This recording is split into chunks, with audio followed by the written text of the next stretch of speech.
Good morning. Welcome to another episode of Josh and Kelly. We are having I guess a less exotic week this week. Although we're still out west, we're still seeing amazing landscapes and things, but it's slightly less exotic. We are going to Mesquite, Nevada, because my aunt, who we've been staying with and using as a base in Arizona, is in a softball tournament. And she's like 80 years old. I think that's pretty incredible that she's actually still moving and playing. So we're going to go and watch that. And I might throw snippets of it in here. But first, we have to deal with a couple of the issues that started kind of last week, but are ongoing. If you saw last week's video, you noticed that our heater broke. So we have to attend to that. We've got to figure that out. And then we've also got to figure out our jackery. We got a replacement one, and I plugged it in the other day to charge, and it kicked up to the same wattage that the old one did when it fried. So I've got to figure that out. I've got to research it. I've got to find out what is the wattage it can take as it's charging, and if it can take the 1600, we can plug it in here to the van, because that's what the van was giving it. But it may be prolonged at that point that the issue is, I don't know. Anyway, I've got to figure that out as well. So we got those two issues to figure out, as well as our normal, other everyday sort of stuff. So yeah. And we got a pretty little star in our windshield yesterday too on the travel. Yeah. It's to the side and to the Thankfully, right it's side. it's not in the field of vision. It's down low on the right hand on the passenger side. So it's if it doesn't get bigger or progress, I'm leaving it for now. So, anyways, we'll see. But yeah, welcome to this week. So, we're trying. Josh took the chair out. Got the tools here. Finally got the heater out. And I have the task of trying to get all the silicone off here and on here. And then you can see years of dirt and food have accumulated under here too. So I'm going to try to get this cleaned up, so once he gets it all put back together, we can silicone it, put it back again. And he's got all the parts here. And it's actually, I think, just this one little wire he has to do, but it's a lot to get to. Just basically take the whole heater apart. Take the whole thing apart. Whole thing apart. Thankfully, it's a nice day, but the directions from the video I'm watching are 10 years old. And they've changed since then. Nothing more recent? Well, nothing. This is from the manufacturer. That one says it had 5 screws. This one's only got 4. So they've obviously done a bit of modification to it, which is fine, but just makes it harder to get off. I think it's really seized on there and I can't get it. Oh boy. Yeah, I don't know why. Soph's here. We have her hooked on the leash, and she's taking in some sun. So we're just here in the neighborhood at the aunt's house working. So we thought it would not take too long, but we'll see. Just wanted to show you what was happening. So this is where we're at in our fix. I've just assembled the heater back together because these parts are all wrong. They're actually wrong in 2 ways. One, this part should actually be taller, and it has a bulbous knob out the one side because that's where the glow plug goes in. So they're the wrong ones for our heater. I actually ordered 2. Let me show them this. So you can see here, this is the actual one, and you can see how tall it is. You can see it's got this bulbous knob here that this one doesn't have, and it's a lot taller. Let me pull back so you can see them. But as you can see how clean that one is, that is how this one is supposed to look, and it is literally black, carbon black, which is why it's not working. So, put that back in there. So I've reassembled all of this, minus the burn chamber. But we have another issue, and that is this wire that's here. I can't seem to get that out either. And the other part of the burn chamber is completely covered in soot. It may be that we have to get a new heater. So that's what I have to investigate now. That's where we're at. But first thing we have to do before we investigate is we've got to tidy up underneath here. Kelly's done a good job of cleaning this out. This is where the heater goes, and this is the seat. Okay? All right, so this is the seat. But this is the exhaust from the heater. This is the fuel input. This is the wire that I had to cut to get in. And the air intake is over there as well, down in that hole. One of the first holes we cut in our van. Very pain. It's a very tight hole as well. You can see down the hole. There's a bulge here from the frame, and there's a bulge there for the frame. We're working in about a 2-inch wide space there. So at the moment, I'm going to have to cover this, tape these things up so nothing gets in them, cover this up, and then put the seat bottom back on, and then attach the seat to it until we figure out what we're doing, whether we get a new heater or what we're doing. But that's what we'll have to do for now. So that's kind of where we're at with this step. Something that should have been very simple is now, of course, going to be expensive and complex. But Kelly's been a great help. She's getting her hands dirty. Look at that. She's getting her hands dirty. dirty. It's things. So, yeah. Not what we expected, but what are you going to do? It's not what we expected. Nothing we can do about that. It's just the way it is. And, you know, we're going to have to go from there. I mean, I'm not even, my legs got black soot on it from this stuff. But, you know, that's life. So we'll let you know what we decide to do and how we're going forward. We are glad it's not in the middle of winter. We're in Arizona. Yes, and we have very grateful for that. Temperatures that we can do it. Like, it Yeah. did serve us all winter long. So that's good news. Because I am literally here in shorts and a t-shirt doing this work in Arizona, and it's like 75 degrees today. I mean, this is ideal weather to be doing the work. So it's not the middle of winter. We're not sitting out here in 3 feet of snow trying to figure this stuff out now. So yeah, this is pretty good. I'll take it. Just patching some Joshua trees here beside the road. We're only found in this part of the country, in this very specific part of the country. Seems to be a whole forest of Joshua trees here off to our right. So we are traveling north to Mesquite at the moment, and we'll be up there for a few days, doing everyday van life stuff. Kelly will be working. We're also going to be able to pop in. My aunt has a softball tournament up there. So she's turning 80 and she's still playing softball. So we're going to go and pop in on her for that event, and then we may go further afield from there. But we also have all of our everyday and not so everyday chores to do, and in this case we have some repairs to do. We showed you the other day the hold on one second. So we showed you the other day the issue we were having with the heater. We ordered a new one, so that's going to be coming in this week. So we'll have to do the install on that. Still don't know really what's going on with the jackering. We plugged it into a regular household outlet, not in the van, in a house,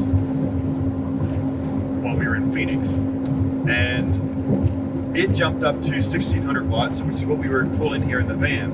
And I thought the 1600 watts that it was pulling here in the van was what burned out the electrical in it, that it couldn't handle it. But it was pulling 1600 watts in a standard household outlet. Now it did drop, I guess, more quickly after a minute or two. It started to drop and went down to like 1400. That's still higher than I anticipated it would be. So I might have to, I guess, research further and see if that's standard, if that's okay. If it was just a once-off glitch on that last unit we had and that couldn't handle that, and that they're actually made to handle that. I've got to figure that out. Because if it can, and if it's made to handle that, and it was just a once-off glitch for that unit, then we can continue to power it here in the van as we're driving along, and that's not a problem. If we don't, if that's not the case, I might have to buy their cord, which plugs into the standard 12-volt cigarette lighter outlet to charge it, which I think is at a much slower rate. And in this case, we're going to have to use a lot more solar in that to charge it and keep it charged up, which we can do. But again, we'll just have to, I guess, see how we go. I'm going to have to research that and get back to that one. But so that one's still a bit ongoing. The heater, however, that one we've got solved. That's just a matter of installing the new heater when it comes in. We are again, mountains off to the horizon. Some pretty unique rock formations out here on the side of the road. About ready to cross a gorge. Not sure what this is. It's going to tell us here, Burr Creek. But it's amazing. Pretty big gorge down there. It's been hard to see because the camera won't go over the edge. But we're driving down this road and it's starting to, the sun has set. It's starting to get dark. We're about 30 miles from Hoover Dam, but I think it's going to be too dark when we get there to see anything. So we might have to stop there, make a point of stopping there on the way back so we can actually see it and experience it. But we're right now out here in the middle of nowhere. So we've just come over the hill, and what you see before you is Las Vegas sprawling out there. You see anything? All of its glitz and glitter. So here we are in Mesquite at my aunt's. She's rented a condo for the moment. And here's the van. And right by the van is this big rattlesnake. I don't know if you can see him there. There he is. Where'd he go? Right here. Oh yeah. He's a good 3 feet long. But there he is. It's a big one. That's a big one. Where's his head? Right here by the bush. Kelly's trying to keep her distance. Oh, I see. His head looks so little. Yeah. The head. But it's a good size. It's a very good size. I'd say. Bigger than I want to. Yeah. So that's your first experience of a rattlesnake, Kelly. I wanted to see What you think about that? The funny thing is, though, I just went by here with Sophie. Because I went out of the van and I wandered over here and walked right down here. You walk right past it, you didn't even know. Mm-mm. Well, It blends in so well. yeah. Yeah, they have good camouflage. So we are leaving Mesquite. We've been here for a little while, a couple of days. What have we been up to, Kelly? We watched our aunts play in a softball tournament. It's a senior softball tournament. They were 75 and over. They're both going to be 80 soon, so that was kind of cool. And we had a nice park up at the park. We had no problem sleeping there at all. But there's only one small area that has some shade, so the temperatures have really spiked. 100 outside today, and in the van it literally got up to 96 at one point. So we're going. This is too hot to be in here working. It is. It's pretty hot, and you know I love the heat, but today it was even hot. Even Kelly said it was too hot. I was like, okay, we gotta go. So we're looking for higher ground. We're gonna go to back to Arizona and to some higher altitudes where it'll be a little bit cooler. And we're not really sure where we have a route in mind for tonight, but the GPS isn't cooperating, so we're not sure where we're gonna go. And it's getting dark, so we'll just have to fill you in on that tomorrow. Wing it. We got no problem winging it. Well, you know how many times plan B, plan C, plan D. E, F, G, whatever it takes. So yeah, but the mountains are just, it's still so beautiful and arid and open and just still really enjoying, you know, the scenery, the view, and topography. Like I'm not tired of that, but I have learned that it does come with biting ants, snakes, and scorpions though, so you know, there's that. But yeah, that's a different topic for another day. All right, onwards and upwards, hopefully into the mountains. Well, good morning. This is our spot last night. We're here beside I-15, just out of the, about 15 minutes away from the Hoover Dam. We came up into the mountains. The original spot that we had looked at was no good. It was 9:30 at night and it was still 90 degrees there. It was just too low, too close to the desert, too hot. So we pulled off at a view. So this is a nice viewpoint. And the added blessing is at the moment we're still in the shade and we're a bit higher up. It's about 5 degrees cooler here than it was further down. So it's a little bit better. But it's a beautiful viewpoint. Really nice. But we are, I guess, anticipating a warm day. I think it will be warm even though we're a bit higher up. But yeah, I'm enjoying the view while I can, while it's still nice and cool. And I have another issue to solve, and that is there are trash cans here, but there are no toilet facilities. And I have been tasked by Kelly to find a suitable place. So I don't know if I'm going to find a suitable place or if we're going to have to break out our emergency toilets so she can go in the van, which may be the best bet because there's not a whole lot of privacy around here either. I mean, it's pretty open and yeah, just not a whole lot of opportunity. So, but it is a beautiful view. What we should be going through. And it's free. So maybe because they do this, they let you drive in it. Thank you. Look at that. Like, let's go. All right. We have to pay the thing. I like it. All right. We're good. What did I do with my phone? So we've just got through security checkpoint at Hoover Dam. And my understanding was they don't allow you to drive on the dam anymore, but he told us to drive across the dam to a different parking lot. So we're going to drive across the dam. That's the bridge we come over on, but the side is, the concrete barrier is so high on that bridge you can't actually see the dam. I probably did it on purpose, so you got to come through this way.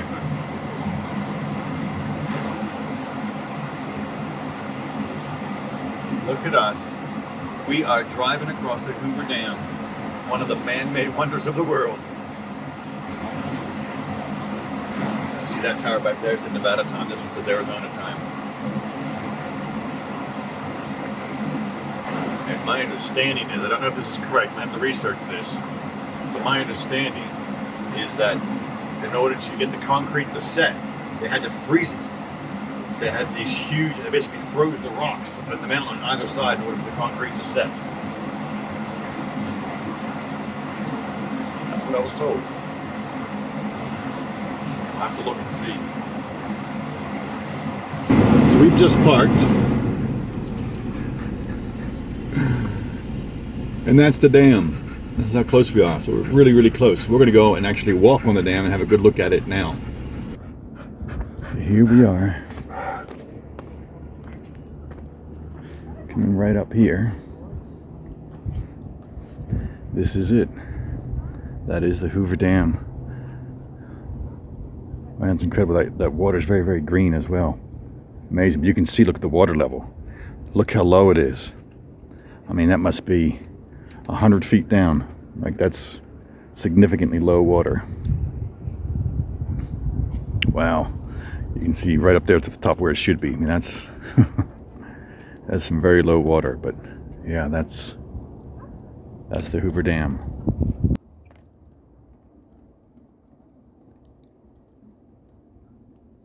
So this is the overflow for the dam.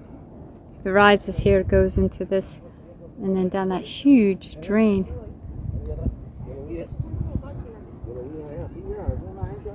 The enormity is just amazing.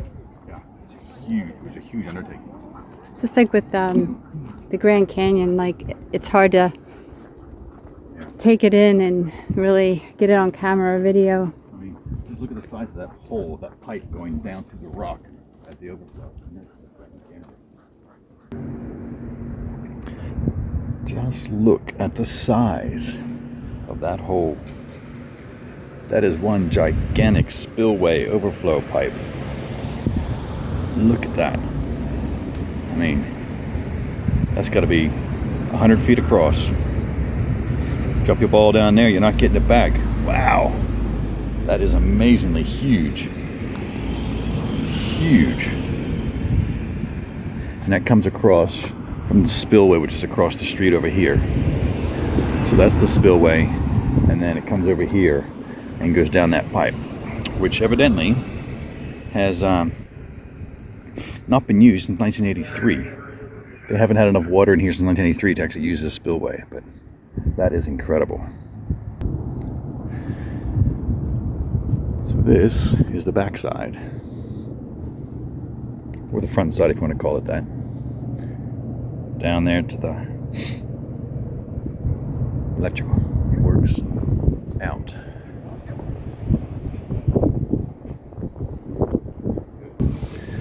So this is, I believe, one of the intake towers.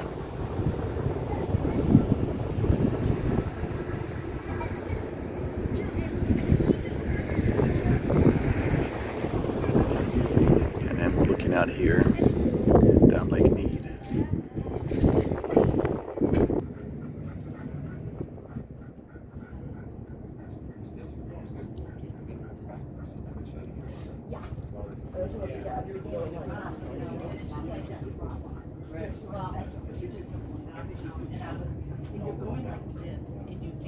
Yeah, because there's the dam again. We're going to drive back across it.